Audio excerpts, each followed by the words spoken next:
now that the beautiful and rare 1967 Hemi GTX convertible is completely restored, it's being loaded onto the trailer to be delivered to its owner in Las Vegas. The owner, Brett Torino, flew in for the reveal and was blown away by the Ghoul's attention to detail.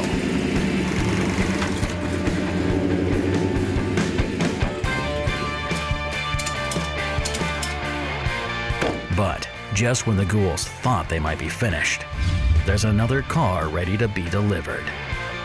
Take it away, Mark. Our 1972 Dodge Charger SE 400 Magnum 4-speed, one of only 126 ever built, is near completion. Once Dave and Alyssa install the interior, all that'll be left is an electrical systems check, a complete detail, and we can have the owner down for his initial inspection and road test. On this episode of Graveyard Carz, Alyssa applies everything she's learned over the last 13 weeks when it's up to her to install the interior in the 1972 Gold Charger. The Ghouls wrestle with how far they can prep the car, knowing that the owner wants to be the first person to drive it.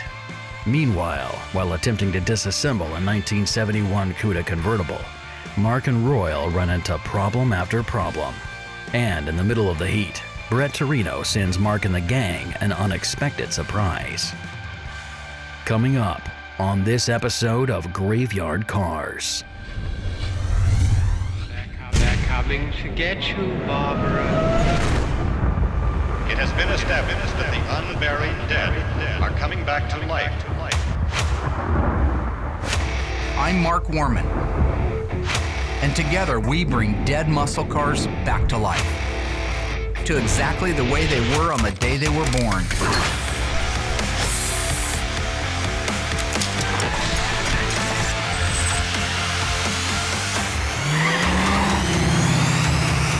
This station will remain on the air day and night.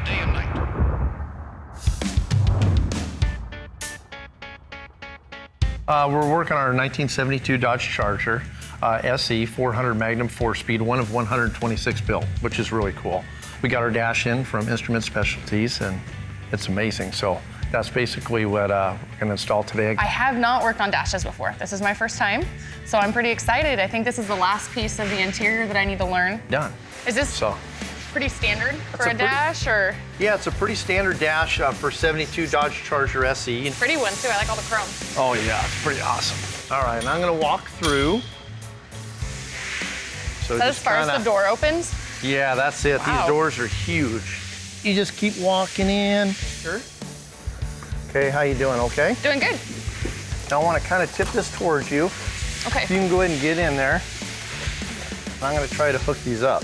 This is the complicated part. I got to get this cable on there. Do all dashes install the same? Yeah, basically all these Mopars install the same. For the most part, it's all just like it's showing there. What Sorry are you about that. I know hooking you're up right probably now? getting tired. I'm hooking up the cables for the defroster. So let me move this down. So right now I'm just kind of getting all the...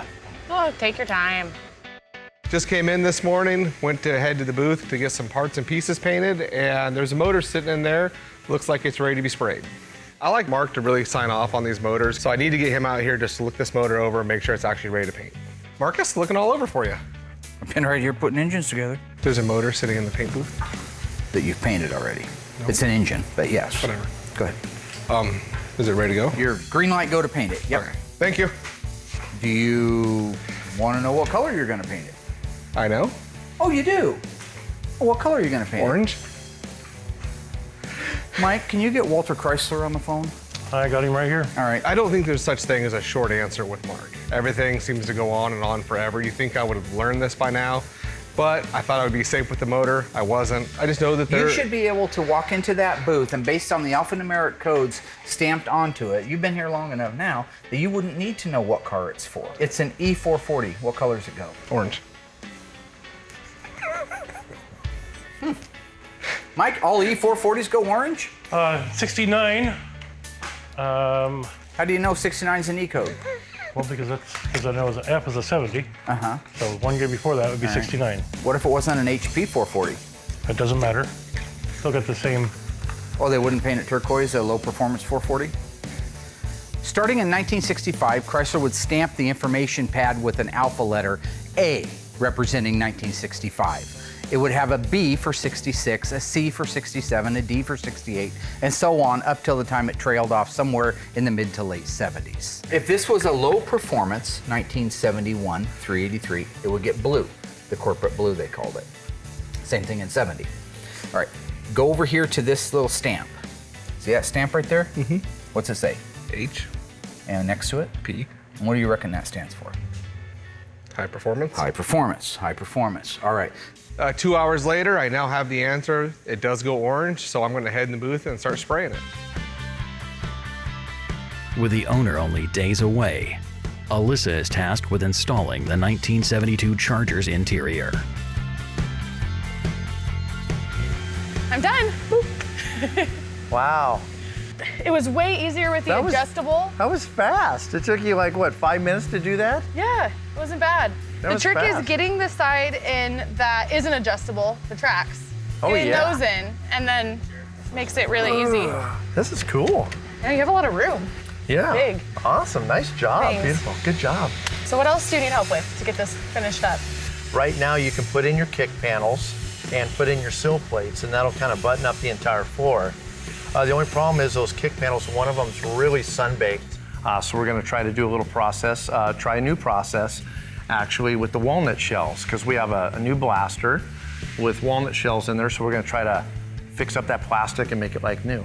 The most desirable muscle car made by Mopar of all time would have to be the 71 Hemi Cuda convertible. Making only 11 of them, they sell for millions of dollars. This 1971 Cuda convertible has a 340 and a 3-speed manual transmission, making it one of only 8 ever built. The disassembly of this rare, valuable, and desirable muscle car begins now.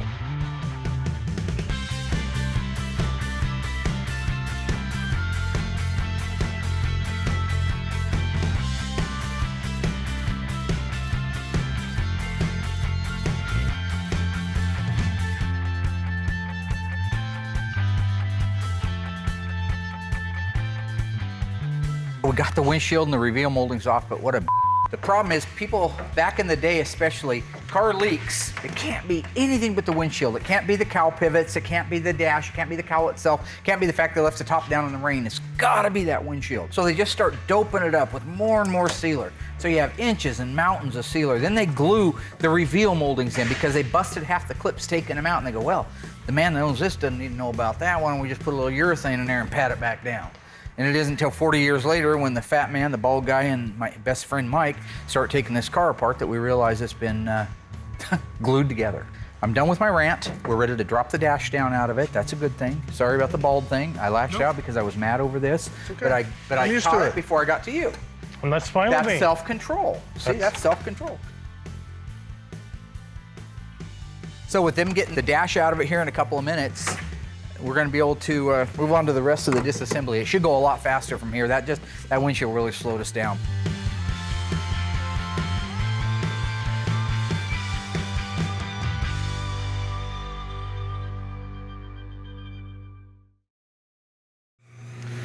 All right, so we got our motor here for the General Lee. It is all going completely Hemi orange. So it's all ready to go. That was good information that Mark gave us with the little numbers that are up there. All in all, that's still a couple hours worth of talking to him before I got the actual color for this. But I got it, motor's in here, everything's good to go. So I can go ahead and get the DP90 on this and then start to hit it with the single stage.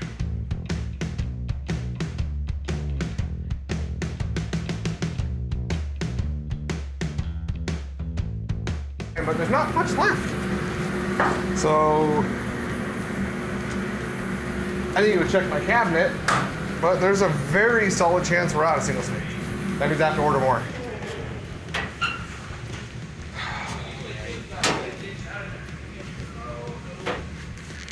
Well, poop.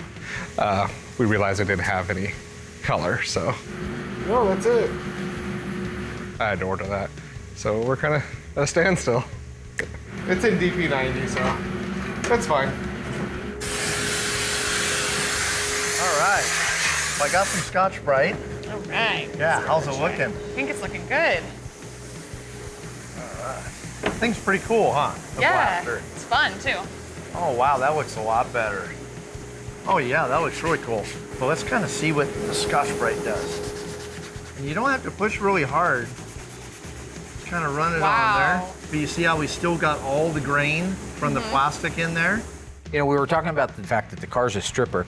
They didn't even care about having the electric windshield washer, so that's what this is. So instead of having the button on the dash that you would push for the windshield washers, like in the B-body or in the E-body, in this particular case, you would have a foot pump. You would physically pump that to get the fluid up onto the windshield. They didn't have any effort at all on the 3-speed even to make it cool. Like, why couldn't they have built a pistol grip 3-speed? But that's what it is. It's just a straight chrome shaft with a ball on the end of it. The bezel is the exact same one that you would have if you had a pistol grip 4-speed, but the boot itself is different because this has a round hole in it and the pistol grip is that oblong center hole in it. But yeah, just some kind of interesting little tidbits there that make this car so unique and yet in some ways very undesirable, but now that it's 45, 50 years later, It's all cool. it's all cool. Yeah, it's all the kind of stuff. Because if we saw stuff like that as a kid, we say, oh, pass on that. It's got a 3-speed and you got to pump the foot to get washer fluid up on the windshield. But now looking back, it's kind of a cool part of history. So I'd like to point out is how nice it is to work on a small block. Look at the room in there. Remember the last one we put in, a 440? Every square inch in the way in, just everything's tight. You got to rock it and walk it. Just like a piece of cake. Look at that big old cavity in there just swallowing up that 340.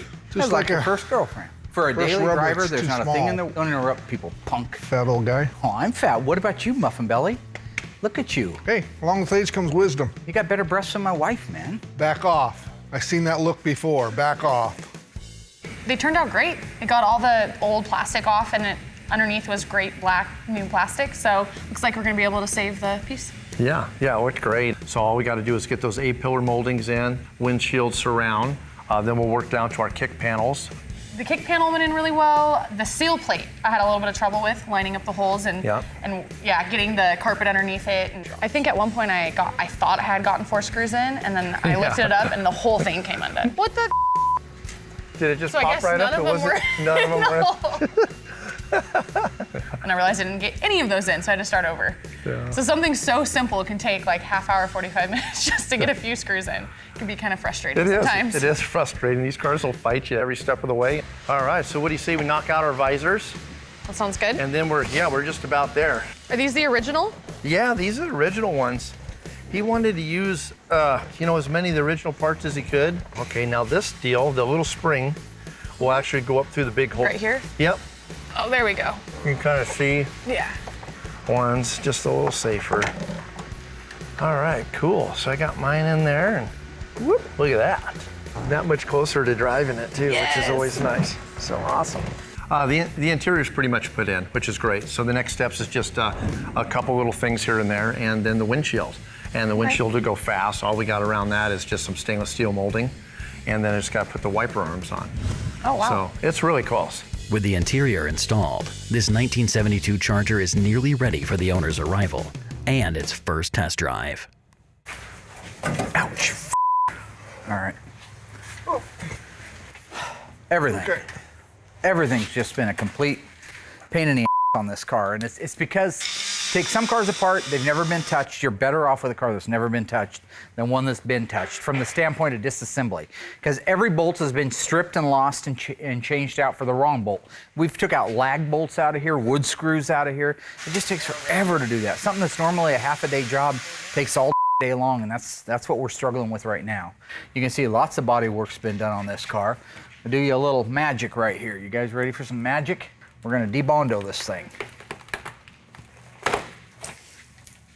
That's where somebody just fills it up with Bondo and fiberglass and says, wow, look at that, isn't that pretty?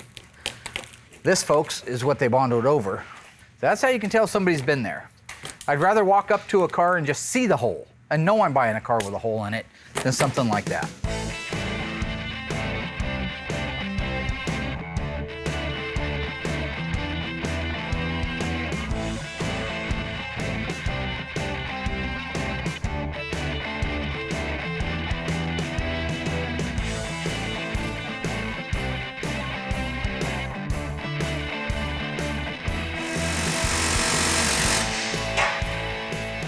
So once the torsion bars are disconnected like this, really it's just a matter of lowering it down out of the cavity. Same way we put it back in when we do the reverse. All right, you're clear. That is such a giant piece of everything. It is.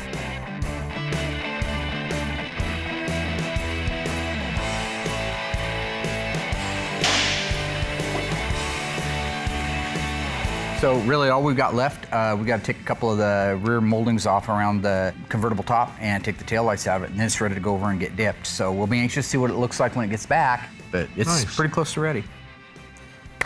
Good job.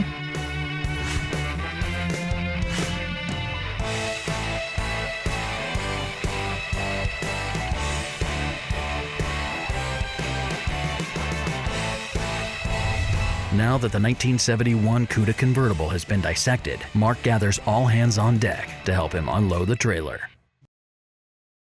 After Mike delivered the Hemi GTX, Brett Torino donated a trailer full of rare and valuable parts to Mark and the Ghouls. I want to count and inventory every component. I want to put a mental note as to what it is, where it is, what condition it's in. Once that's done, they're gonna load everything up into the pod up there. That's what they're building shelves for now. That way it can be under lock and key and away from everybody. The only time a part will come out of there is with my authorization and my key to the lock. The guys are doing good. So is that's all that's left is that part right up there? Okay. So are you gonna go through these yourself? I'm gonna go through every one of these myself, get my head on it, decide what it's worth, if it's worth something. There's a ton of parts here. I'm here to make sure that they get inventoried the right way, to make sure everything's accounted for, and that they get put in the storage units the right way. So Stuff right there. there's a lot of valuable stuff. I don't really know a whole lot about them, but as I get to go through them with my dad, I am learning. So it's a great experience to be able to go through them. Holy cow, that is a gift that he said was coming. He said he had some original parts books. God. See, that's the difference between his books and my books. See, Yeah, they look original. when he, well, no, thank you for playing. Well, I mean, they just look old. Like, Well, mine look old too, but can I finish my sentence? You're a sentence finisher, aren't you? You're a sentence I finisher. guess. Yeah. These are in almost mint condition. Mine have been rolled over and sit at the bottom of a manure pile for 20 years. This is a nice original. I don't know what year until I open it, but I'm gonna guess 66, 67. 66, yeah. This is a complete original parts manual for the 1966 passenger cars, Dodge passenger cars. But look at all the Wow. tabs. If you look at mine, my tabs are all ripped off and gnawed off and chewed off and burned. This thing has everything nicely tabbed and categorized. So this is really exciting for me. It may not mean much to you because you don't know what they all are, but for me, this is a treasure trove of really valuable parts. I mean, this is cool. If I went to a swap meet and saw this stuff, I'd go home broke. I'd have to have it all. So I'm gonna let him finish taking everything out because I'm literally on a lot of this stuff. I'm gonna wanna unwrap it before we put it into storage. I need to put my eye on it. One guy's version of mint condition, or mink, as Andy would say, and another guy's is different. So I wanna make sure what condition the parts are in, what ones I need now for the cars that we actually have here, and then we'll reconvene back out here. So you're gonna continue helping him unload? yep. Okay. So Radiator Supply House just got here and they're getting ready to do the stencil work on top of this radiator. So the owner wanted the top of his radiator painted at least to say 1 of 126. So at least when he's at car shows, he can open up the hood and people will know that, hey, it's still kind of a rare car. It's kind of cool with what they did on the radiator because he's kind of done little touches to it to make it his own. So we don't do a lot of that here, but on this car we did. So it's a little unique in that aspect. Meanwhile, outside the shop, Mark and Alyssa continue to toil over the inventory for Torino's donation. We've been out here now for 7 hours.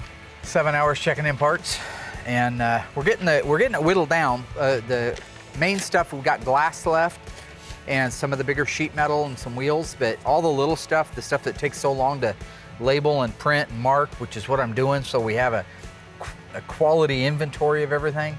That's what takes so long. I've gone through, I think, 100 and some tags already. So what she does is she checks it. What's it say it is? Tag 183 is for a complete NOS grill for a 1970 Barracuda. Okay, mark it off, but note that the left-hand front park lamp is missing. Missing one park lamp. And what number is it, 183? 183. So I've got it over here. This one's all one unit. This is all part of an NOS 1970 Cuda grill. This stuff's gold. At this point, I feel like I have been at an auction all day where I've just been hearing numbers being yelled at me, and my job is to basically check them. So they're not in order though. So I have about 8 pages of numbers that aren't in any order that every time I hear one, I just have to go through it and find it. So anyways, I'm ready for this to be done. I feel like we're never gonna be finished. I look back and I just feel like there has been little progress made yet. We've been sitting here for hours, so. We've unloaded so much stuff, a lot of NOS stuff, good quality used stuff that definitely is gonna help a lot of cars get back on the road again. The good news is we're really winding down quickly here. We're gonna try to wrap this up yet today. If we don't, we'll have to knock it out first thing in the morning, but we're getting really, really close. Before the 1972 Charger's first test drive, Royal makes preparations to do the alignment. What's the first step in this process, Royal? I mean, I know. Hang these sensors on. And Okay. when we do, since those are aftermarket billet wheels, we can clamp, I think we can clamp to the outside. Okay. We can turn these over and clamp to the outside. Either we don't have to worry about scratching them, right? Yeah. All right. Now, what's the trick with doing these older Mopars as opposed to the new cars? The older cars have a caster adjustment, a camber adjustment, and a toe-in adjustment. Where your newer cars, a lot of them only have a toe adjustment. Some of them only have a camber and toe adjustment. Oh, wow. So, Royal, after we get these sensors mounted on the wheels, what's the next step of the process? We'll look up the specs, and then the computer will have us do a caster sweep. Oh, gotcha. So that's just kind of checking where the car's at. It's Yes. kind of giving it a starting point. Yes. The alignment came out fine. Really, the test will be when the customer drives it. He doesn't want us to take it out of the lot till he gets here, so we're gonna have to wait for the real test. I'll be able to drive around the lot and get kind of a feel for it. Make sure the steering wheel's straight at least. The 72 Charger's alignment is complete, and coincidentally, Mark and Alyssa are finally ready to wrap up the inventory on Torino's donation. It's a huge relief to finally have this done and have the parts up there. I mean, it took us over a day to get them all inventoried.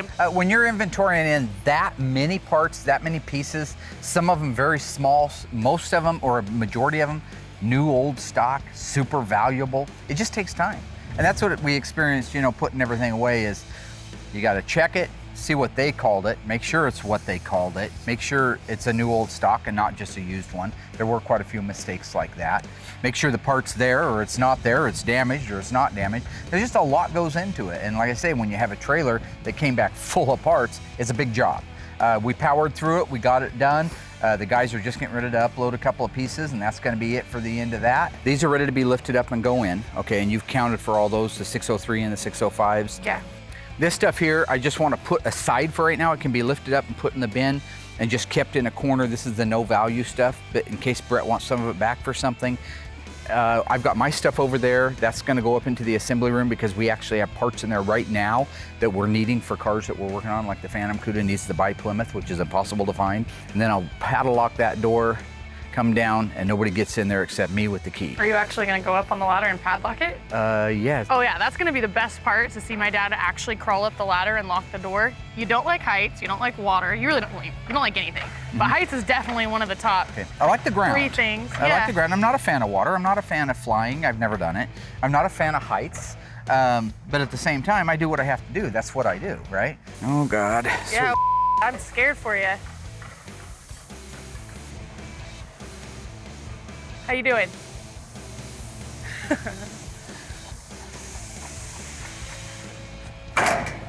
Wish I had my phone. Yeah, that'd be Take a funny. picture of this. Whoa, whoa, whoa. It's right there, Daddy. Short legs. No problem.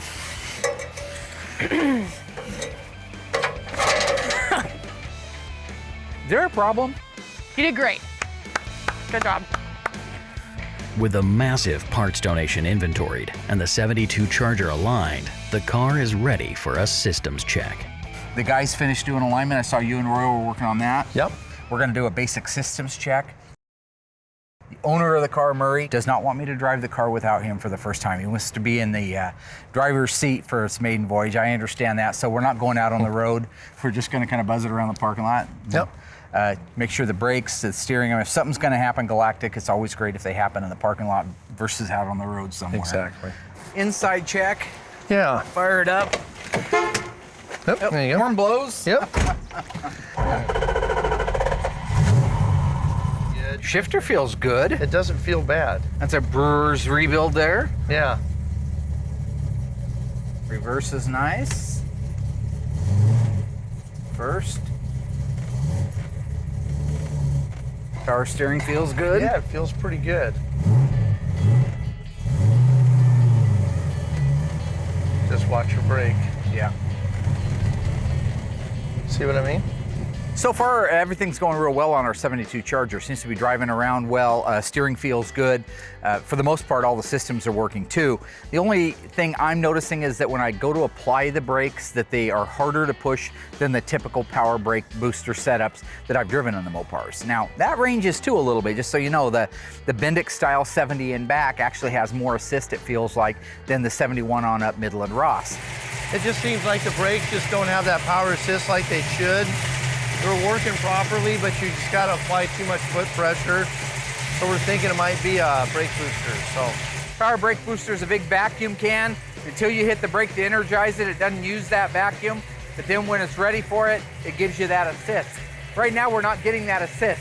It feels like you're driving the car, not with manual brakes, which aren't too hard to push, but power brakes that aren't working. That's what it acts like.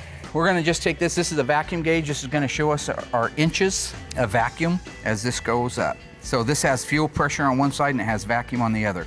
I will hook this to this port, just a little adapter setup. And if you want to hold that right there, I'll get it started and I'll be back. I'm going to start the vehicle.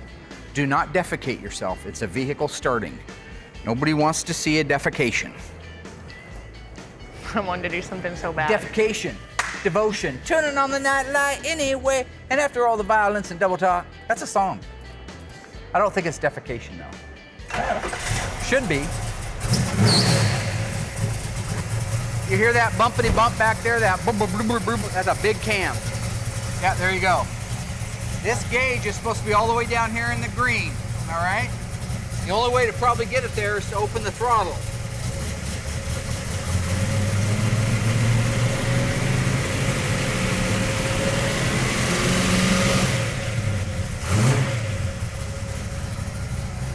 That's the problem. We've got too big a cam, too long of a duration, so we're not creating the vacuum that we would get up here. That thing's only getting 7 inches of vacuum. It needs 14, 15, 16 in that range to be able to function properly. Okay. So the only way I can achieve that kind of pressure without scattering the engine is the natural process that happens when an engine is revved up to 3,000 RPM and you close the butterflies on that. So I'm open like this, and then I close it. When I close it, it's like choking somebody out. You ever choke anybody out? Oh, yeah. Yeah, it's like choking somebody out, and so that vacuum goes off the charts for a second till it catches up and back. Well, you can't drive that way. You're meant to drive the car like a normal person would drive the car. So when he's in an idle, he doesn't even have enough to even make these work hardly. So he's basically driving without power brakes? He's driving with a semi-power, about 50% is what I think. In fact, if you didn't know your Mopars, you probably wouldn't even know there's a problem with that. I just know that 71 to 74 style Midland power brake booster, it really is designed to have a lot of assist to it. So I think what we need to do is call him and say, what do you want me to do? You want to be a little Nancy and tap out and take that nice schnarler cam out of there? Or do you want to man up, start doing some leg exercises now and drive the car? Is that actually how you're gonna ask him? No, I'll probably just tell him how it's gonna be, to be honest with you. He seems a little ornery. I don't know if well, he'd like that you know, very I think much. he thinks he's a tough guy, but you know, up in Canada, they think they are till they scrap with a Springfielder. You think this is a game? You think that's a game? Old man arm. That ain't old. Look, I still got a little something. I don't have no gobbler going down here. Got some weird Your extra. skin's wrinkly. Oh my God. Yep, that's Are it we for done? her. She'll be off to a psychiatrist now. We're done. So it's so much fun. Now that the paint has arrived, Will is able to spray the iconic General Lee's high-performance engine. The engines used in the General Lee varied from show to show. 318s, 383s, and 440s were all used depending on the requirements of the scene. With the exception of the Dukes of Hazzard motion picture, a 426 Hemi was never used. However, once in the TV series, a 511 Hemi was employed, which is a package mod added to the 426.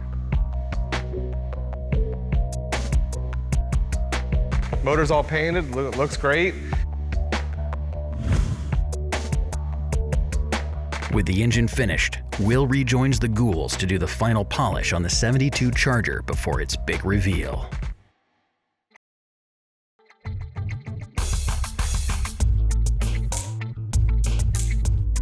This is the first time I've ever had a client say, nobody drives that car but me, for the first time. After that, you have a ball.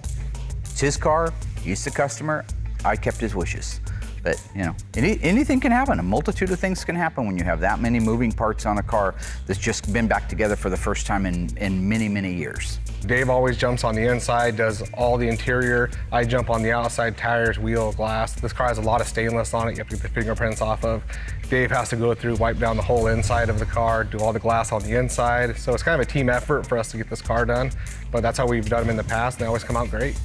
Inside and out, the car is literally perfect. I think the owner's gonna come in, be super excited to have it, and go on his road trip. So we're ready to go. Murray Goodings called.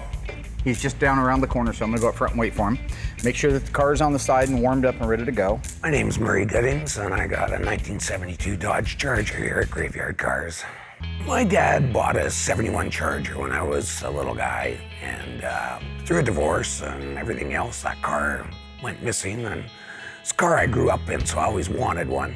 I spotted this one on a highway near where I live, and got a hold of him, made a deal, bought the car that night, and took it home. So that was about 10 years ago. How was the trip down from Really good. Canada, eh? Good I stuff, drove for a eh? couple hours, and I gave him the keys, and I went to sleep. Did you really? There Nice. You look good. Thanks. Yeah, in good shape, huh? Everything going good? I did the chemo diet, so I'm still keeping That's all that right. shape. You look good. Yeah, good job, man. I was diagnosed with cancer approximately 2 years ago and went through all the treatment and everything, and they cured it all, and my only loss is one vocal cord, so I can still live life as I love to, and it's all good. So you've been thinking about it a little bit, getting kind of excited? Oh, it's like day to day, it's crazy. I think you're gonna like it, and I think it's gonna be really, really well worth waiting. Okay. I want everybody to go out front. I'm gonna go around and get the car.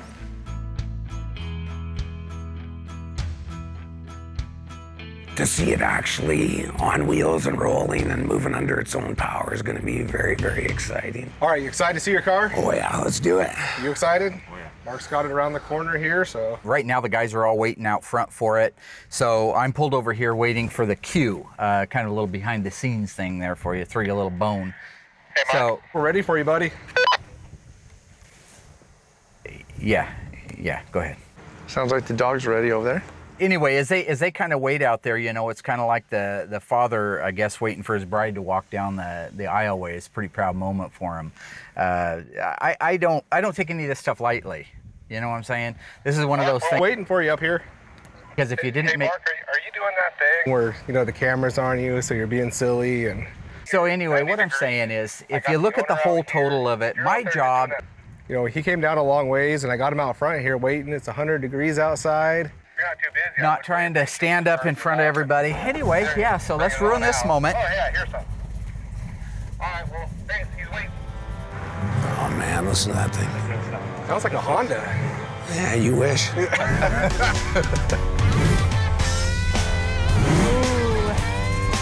doesn't that sound good? How good that looks in the sun, too. Boy, doesn't it look amazing outside?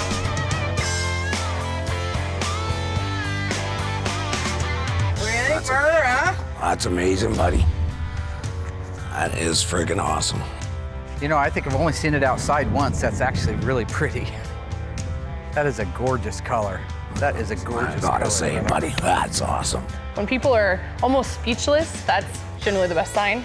Yeah. means they like it. Most definitely. I mean, inside, it gave it no justice at all. Exactly. But boy, you get that paint out in the sunlight, and boy, it really It's almost like really a different popped. car when you get it out in the sunlight. You have the chrome shining, you have the glitter and the gold paint sticking out that you can't really even see in the shop. So it looked like a totally different car pulling around the front. It looked beautiful. Did you see what we had done for you? That looks really, really cool. I bet your dad is very happy with this car right now. I'm sure he's watching right now. He was loving he had a 71, right? Yeah, he had a 71 SE with a 440 automatic. That thing smoked Camaros and everything else that came up against him. I don't doubt it. I don't doubt it a bit. What concerns me is he wouldn't let me drive the car ahead of time. So we're going on an initial maiden voyage in his car, and it just hasn't been on the road. That's not made up. We have not driven this car. We have not driven the car. He would not allow me to drive the car. Yeah, have a seat there. What do you think of that shift handle? That's gorgeous. Isn't that pretty?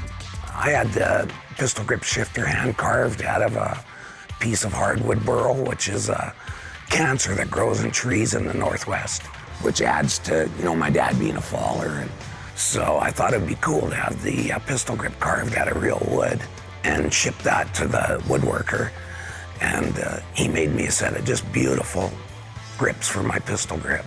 So 2 little tributes in the car for my dad. So. And as per your instruction, we have not been on a road test. So the initial road test needs to be done by you. And I sincerely wish you the best. All right. Hope it all works out for you. It'll all be good, I'm Normally sure. I road test them. That way when the wheels fly off at 60 miles an hour, I'm the guy that looks bad. But That's okay. I've seen some of the stuff you've done. You can fix anything that goes wrong I can fix anything that goes wrong.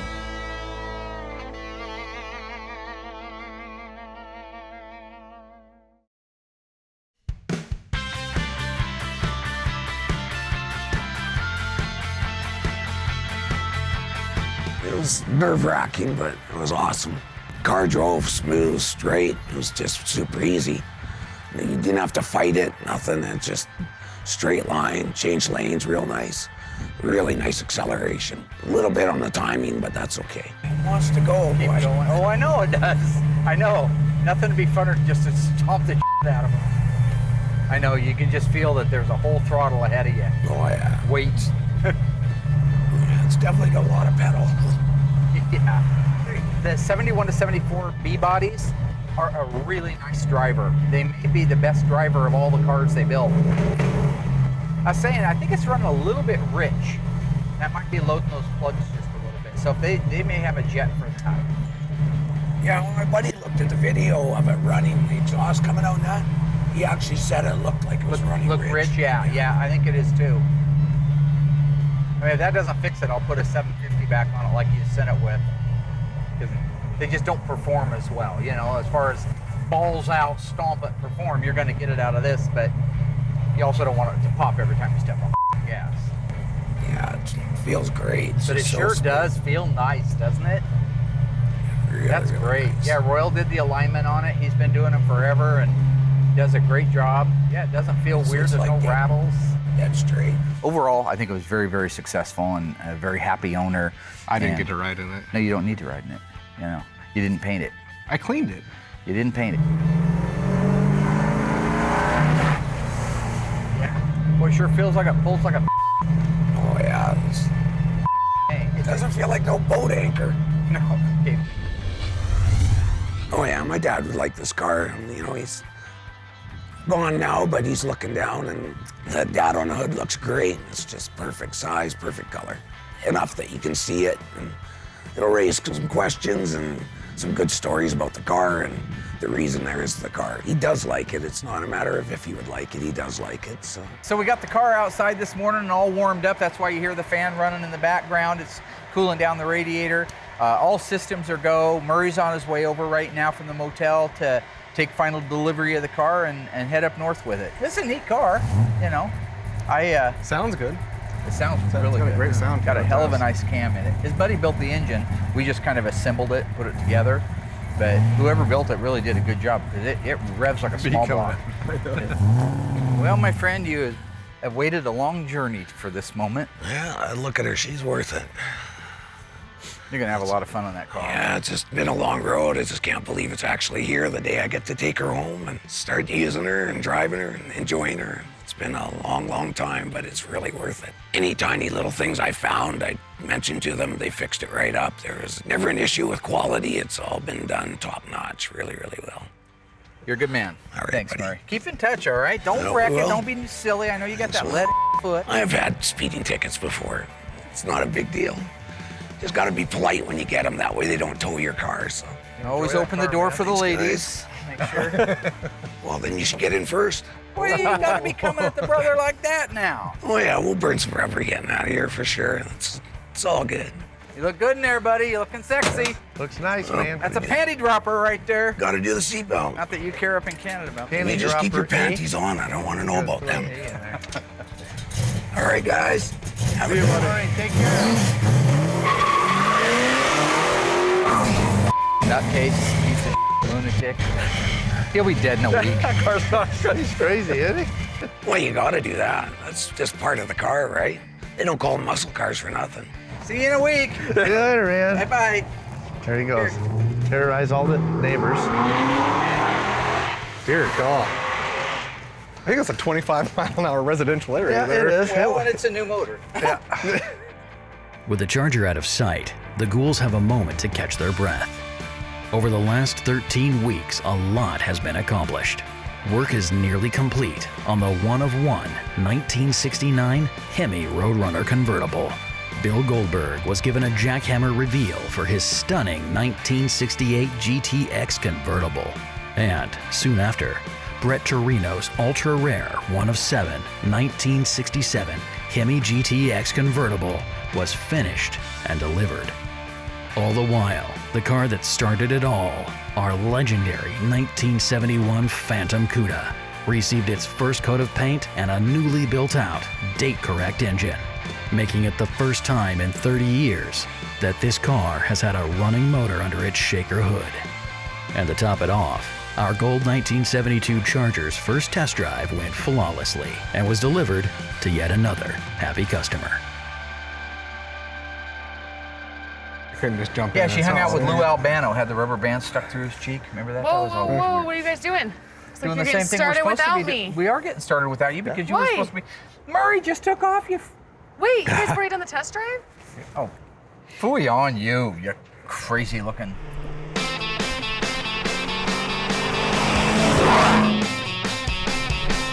But don't worry, this isn't the end. In fact, we're just getting warmed up.